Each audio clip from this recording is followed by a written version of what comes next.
Chapter 15. The beginning of these perplexing things was in the summer, and each time Ona would promise him with terror in her voice that it would not happen again, but in vain.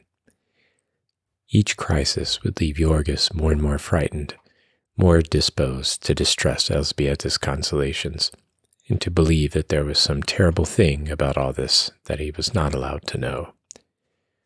Once or twice in these outbreaks he caught Ona's eye, and it seemed to him like the eye of a hunted animal. There were broken phrases of anguish and despair now and then, amid her frantic weeping. It was only because he was so numb and beaten himself that Jorgis did not worry more about this. But he never thought of it, except when he was dragged to it. He lived like a dumb beast of burden, knowing only the moment in which he was. The winter was coming on again, more menacing and cruel than ever. It was October, and the holiday rush had begun. It was necessary for the packing machines to grind till late at night to provide food that would be eaten at Christmas breakfast. And Maria and Elzbieta and Ona, as part of the machine, began working 15 or 16 hours a day. There was no choice about this. Whatever work there was to be done they had to do, if they wished to keep their places.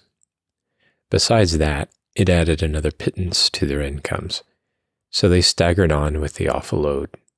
They would start work every morning at 7 and eat their dinners at noon, and then work until 10 or 11 at night without another mouthful of food. Jorgis wanted to wait for them, to help them home at night, but they would not think of this. The fertilizer mill was not running overtime, and there was no place for him to wait save in a saloon. Each would stagger out into the darkness and make her way to the corner where they met. Or if the others had already gone, would get into a car and begin a painful struggle to keep awake. When they got home, they were always too tired either to eat or to undress. They would crawl into bed with their shoes on and lie like logs. If they should fail, they would certainly be lost. If they held out, they might have enough coal for the winter. A day or two before Thanksgiving Day, there came a snowstorm. It began in the afternoon, and by evening, 2 inches had fallen. Jorgis tried to wait for the women, but went into a saloon to get warm, and took 2 drinks, came out and ran home to escape from the demon. There he lay down to wait for them, and instantly fell asleep. When he opened his eyes again, he was in the midst of a nightmare, and found Elzbieta shaking him and crying out. At first he could not realize what she was saying. Ona had not come home. What time was it, he asked. It was morning, time to be up. Ona had not been home that night, and it was bitter cold and a foot of snow on the ground. Jorgis sat up with a start. Maria was crying with fright, and the children were wailing in sympathy, little Stanislavus in addition, because the terror of the snow was upon him. Jorgis had nothing to put on but his shoes and his coat, and in half a minute he was out of the door. Then, however, he realized that there was no need of haste, that he had no idea where to go. It was still dark as midnight, and the thick snowflakes were sifting down. Everything was so silent that he could hear the rustle of them as they fell. In the few seconds that he stood there hesitating, he was covered white. He set off at a run for the yards, stopping by the way to inquire in the saloons that were open. Ona might have been overcome on the way, or else she might have met with an accident in the machines. When he got to the place where she worked, he inquired of one of the watchmen. There had not been any accident, so far as the man had heard. At the time office, which he found already open, the clerk told him that Ona's check had been turned in the night before, showing that she had left her work. After that, there was nothing for him to do but wait, pacing back and forth in the snow meantime to keep from freezing. Already the yards were full of activity. Cattle were being unloaded from the cars in the distance, and across the way the beef luggers were toiling in the darkness, carrying 200-pound quarters of bullocks into the refrigerator cars. Before the first streaks of daylight, there came the crowding throngs of working men, shivering and swinging their dinner pails as they hurried by. Jorgis took up his stand by the time office window, where alone there was light enough for him to see. The snow fell so quick that it was only by peering closely that he could make sure that Ona did not pass him. 7 o'clock came, the hour when the great packing machine began to move. Jorgis ought to have been at his place in the fertilizer mill, but instead he was waiting in an agony of fear for Ona. It was 15 minutes after the hour when he saw a form emerge from the snow mist and sprang toward it with a cry. It was she, running swiftly. As she saw him, she staggered forward and half fell into his outstretched arms. "What has been the matter?" he cried anxiously. "Where have you been?" It was several seconds before she could get breath to answer him. "I couldn't get home," she exclaimed. "The snow, the cars had stopped." "But where were you then?" he demanded. "I had to go home with a friend," she panted. "With Jadwiga." Jorgis drew a deep breath, but then he noticed that she was sobbing and trembling, as if in one of those nervous crises that he dreaded so. "But what's the matter?" he cried. "What has happened?" "Oh, Jorgis, I was so frightened," she said, clinging to him wildly. "I've been so worried." They were near the time station window, and people were staring at them. Jorgis led her away. "How do you mean?" he asked in perplexity. "I was afraid. I was just afraid," sobbed Ona. "I knew you wouldn't know where I was, and I didn't know what you might do. I tried to get home, but I was so tired. Oh, Jorgis, Jorgis." He was so glad to get her back that he could not think clearly about anything else. It did not seem strange to him that she should be so very much upset. All her fright and incoherent protestations did not matter, since he had her back. He let her cry away her tears, and then, because it was nearly 8 o'clock, and they would lose another hour if they delayed, he left her at the packing house door, with her ghastly white face and her haunted eyes of terror.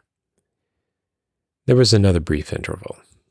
Christmas was almost come, and because the snow still held, and the searching cold, morning after morning, Jorgis half carried his wife to her post, staggering with her through the darkness, until at last one night came the end. It lacked but 3 days of the holidays. About midnight, Maria and Elzbieta came home, exclaiming in alarm when they found that Ona had not come. The two had agreed to meet her, and after waiting, had gone to the room where she worked, only to find that the ham-wrapping girls had quit work an hour before and left. There was no snow that night, nor was it especially cold, and still, Ona had not come. Something more serious must be wrong this time. They aroused Jorgis, and he sat up and listened crossly to the story. She must have gone home again with Jadwiga, he said. Jadwiga lived only 2 blocks from the yards, and perhaps she had been tired. Nothing could have happened to her, and even if there was nothing could be done about it until morning. Jorgis turned over in his bed and was snoring again before the two had closed the door. In the morning, however, he was up and out nearly an hour before the usual time.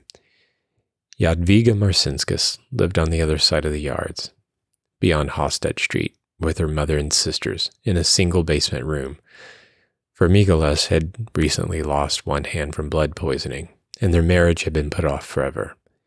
The door of the room was in the rear, reached by a narrow court, and Jorgis saw a light in the window and heard something frying as he passed. He knocked, half expecting that Ona would answer. Instead, there was one of Jadwiga's little sisters, who gazed at him through a crack in the door. "Where's Ona?" he demanded, and the child looked at him in perplexity. "Ona," she said. "Yes," said Jorgis. "Isn't she here?" "No," said the child, and Jorgis gave a start. A moment later came Jadwiga, peering over the child's head. When she saw who it was, she slid around out of sight, for she was not quite dressed. "Jorgis must excuse her," she began. Her mother was very ill. "Ona isn't here?" Jorgis demanded, too alarmed to wait for her to finish. "Why, no," said Jadwiga. "What made you think she would be here? Had she said she was coming?" "No," he answered, "but she hasn't come home, and I thought she would be here the same as before." "As before?" asked Jadwiga in perplexity. "The time she spent the night here," said Jorgis. "There must be some mistake," she answered quickly. "Ona has never spent the night here." He was only half able to realize the words. Why, he exclaimed, 2 weeks ago, Jadwiga. She told me so the night it snowed, and she could not get home." "There must be some mistake," declared the girl again. "She didn't come here." He steadied himself by the doorsill, and Jadwiga, in her anxiety, for she was fond of Ona, opened the door wide, holding her jacket across her throat. "Are you sure you didn't misunderstand her?" she cried. "She must have meant somewhere else. She said here," insisted Yorgos. "She told me all about you, and how you were, and what you said. Are you sure? You haven't forgotten? You weren't away?" "No, no," she exclaimed. And then came a peevish voice. "Jadwiga, you are giving the baby a cold. Shut the door." Yorgos stood for half a minute more, stammering his perplexity through an eighth of an inch of crack. And then, as there was really nothing more to be said, he excused himself and went away. He walked on half-dazed, without knowing where he went. Ona had deceived him. She had lied to him. And what could it mean? Where had she been? Where was she now? He could hardly grasp the thing, much less try to solve it. But 100 wild surmises came to him. A sense of impending calamity overwhelmed him. Because there was nothing else to do, he went back to the time office to watch again. He waited until nearly an hour after 7, and then went to the room where Ona worked to make inquiries of Ona's forelady. The forelady, he found, had not yet come. All the lines of cars that came from downtown were stalled. There had been an accident in the powerhouse, and no cars had been running since last night. Meantime, however, the ham wrappers were working away, with someone else in charge of them. The girl who answered Yorgos was busy, and as she talked, she looked to see if she were being watched. Then a man came up, wheeling a truck. He knew Yorgos for Ona's husband, and was curious about the mystery. Maybe the cars had something to do with it, he suggested. Maybe she had gone downtown. "No," said Yorgos. "She never went downtown." "Perhaps not," said the man. Yorgos thought he saw him exchange a swift glance with the girl as he spoke, and he demanded quickly, "What do you know about it?" But the man had seen that the boss was watching him. He started on again, pushing his truck. "I don't know anything about it," he said over his shoulder. "How should I know where your wife goes?" Then Yorgos went out again and paced up and down before the building. All the morning, he stayed there, with no thought of his work. About noon, he went to the police station to make inquiries, and then came back again for another anxious vigil. Finally, toward the middle of the afternoon, he set out for home once more. He was walking out Ashland Avenue. The streetcars had begun running again, and several passed him, packed to the steps with people. The sight of them set Yorgos to thinking again of the man's sarcastic remark, and half involuntarily, he found himself watching the cars, with the result that he gave a sudden, startled exclamation and stopped short in his tracks. Then he broke into a run. For a whole block he tore after the car, only a little ways behind. That rusty black hat with the drooping red flower. It might not be Ona's, but there was very little likelihood of it. He would know for certain very soon, for she would get out 2 blocks ahead. He slowed down and let the car go on. She got out, and as soon as she was out of sight on the side street, Yorgos broke into a run. Suspicion was rife in him now, and he was not ashamed to shadow her.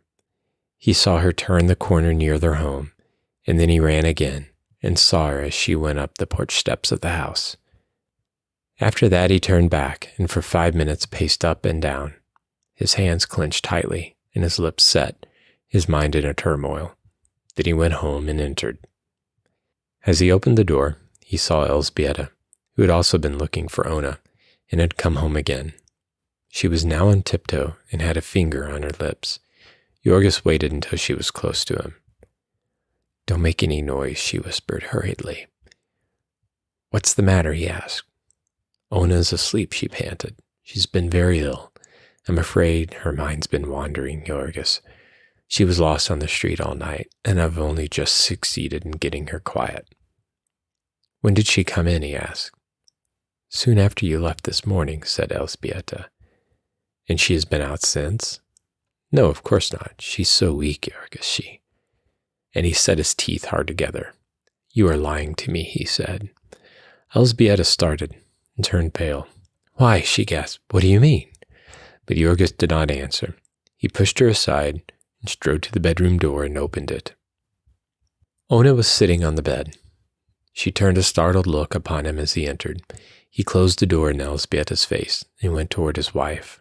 "Where have you been?" he demanded. She had her hands clasped tightly in her lap, and he saw that her face was as white as paper and drawn with pain. She gasped once or twice as she tried to answer him, and then began, speaking low and swiftly. "Yorgos, I think I've been out of my mind. I started to come last night, and I could not find the way. I walked all night, I think, and I only got home this morning." "You needed a rest," he said in a hard tone. "Why did you go out again?" He was looking her fairly in the face, and he could read the sudden fear and wild uncertainty that leaped into her eyes. I had to go to the store," she gasped, almost in a whisper. "I had to go." "You are lying to me," said Yorgos. Then he clenched his hands and took a step toward her. "Why do you lie to me?" he cried fiercely. "What are you doing that you have to lie to me?" "Yorgos," she exclaimed, starting up in fright. "Oh, Yorgos, how can you?" "You have lied to me, I say," he cried. "You told me you had been to Jadvika's house that other night, and you hadn't. You had been where you were last night, somewheres downtown, for I saw you get off the car. Where were you?" It was as if he had struck a knife into her. She seemed to go all to pieces. For half a second she stood, reeling and swaying, staring at him with horror in her eyes. Then, with a cry of anguish, she tottered forward, stretching out her arms to him. But he stepped aside, deliberately, and let her fall. She caught herself at the side of the bed, and then sank down, burying her face in her hands and bursting into frantic weeping. There came one of those hysterical cries that had so often dismayed him. Ona sobbed and wept, her fear and anguish building themselves up into long climaxes. Furious gusts of emotion would come sweeping over her, shaking her as the tempest shakes the trees upon the hills. All her frame would quiver and throb with them. It was as if some dreadful thing rose up within her and took possession of her, torturing her, tearing her. This thing had been wont to set Yorgos quite beside himself, but now he stood with his lips set tightly and his hands clenched. She might weep till she killed herself, but she should not move him this time, not an inch, not an inch, because the sound she made set his blood running cold and his lips to quivering in spite of himself. He was glad of the diversion when Teta Elzbieta, pale with fright, opened the door and rushed in. Yet he turned upon her with an oath. "Go out," he cried. "Go out." And then, as she stood hesitating, about to speak, he seized her by the arm and half flung her from the room, slamming the door and barring it with the table. Then he turned again and faced Ona, crying, "Now answer me." Yet she did not hear him. She was still in the grip of the fiend. Yorgos could see her outstretched hands, shaking and twitching, roaming here and there over the bed at will, like living things. He could see convulsive shuddering start in her body and run through her limbs. She was sobbing and choking. It was as if there were too many sounds for one throat. They came chasing each other, like waves upon the sea. Then her voice would begin to rise into screams, louder and louder until it broke in wild, horrible peals of laughter. Yorgos bore it until he could bear it no longer, and then he sprang at her, seizing her by the shoulders and shaking her, shouting into her ear, "Stop it, I say, stop it." She looked up at him, out of her agony. Then she fell forward at his feet. She caught them in her hands in spite of his efforts to step aside, and with her face upon the floor lay writhing. It made a choking in Yorgos's throat to hear her, and he cried again more savagely than before, "Stop it, I say." This time she heeded him, and caught her breath and lay silent, save for the gasping sobs that wrenched all her frame. For a long minute she lay there, perfectly motionless, until a cold fear seized her husband, thinking that she was dying. Suddenly, however, he heard her voice faintly. "Yorgos, Yorgos." "What is it?" he said. He had to bend down to her. She was so weak. She was pleading with him in broken phrases painfully uttered. "Have faith in me. Believe me." "Believe what?" he cried. "Believe that I know best, that I love you, and do not ask me what you did. Oh, Yorgos, please, please, it is for the best, it is." He started to speak again, but she rushed on frantically, heading him off. If you will only do it, if you will only believe me, it wasn't my fault. I couldn't help it. It will be all right. It is nothing. It is no harm. Oh, Yorgos, please, please. She had hold of him and was trying to raise herself to look at him. He could feel the palsied shaking of her hands and the heaving of the bosom she pressed against him. She managed to catch one of his hands and gripped it convulsively, drawing it to her face and bathing it in her tears. Oh, believe me, she wailed again, and he shouted in fury, I will not. But still she clung to him, wailing aloud in her despair. Oh, Yorgos, think what you are doing. It will ruin us. It will ruin us. Oh, no, you must not do it. No, don't do it. You must not do it. It will drive me mad. It will kill me. No, Yorgos, I am crazy. It is nothing. You do not really need to know. We can be happy. We can love each other just the same. Oh, please believe me. Her words fairly drove him wild. He tore his hands loose and flung her off. Answer me, he cried. God damn it, I say, answer me. She sank down upon the floor, beginning to cry again. It was like listening to the moan of a damned soul, and Yorgos could not stand it. He smote his fist upon the table by his side and shouted again at her. Answer me. She began to scream aloud, her voice like the voice of some wild beast. I can't do it. Why can't you do it? He shouted. I don't know how. He sprang and caught her by the arm, lifting her up and glaring into her face. Tell me where you were last night, he panted. Quick, out with it.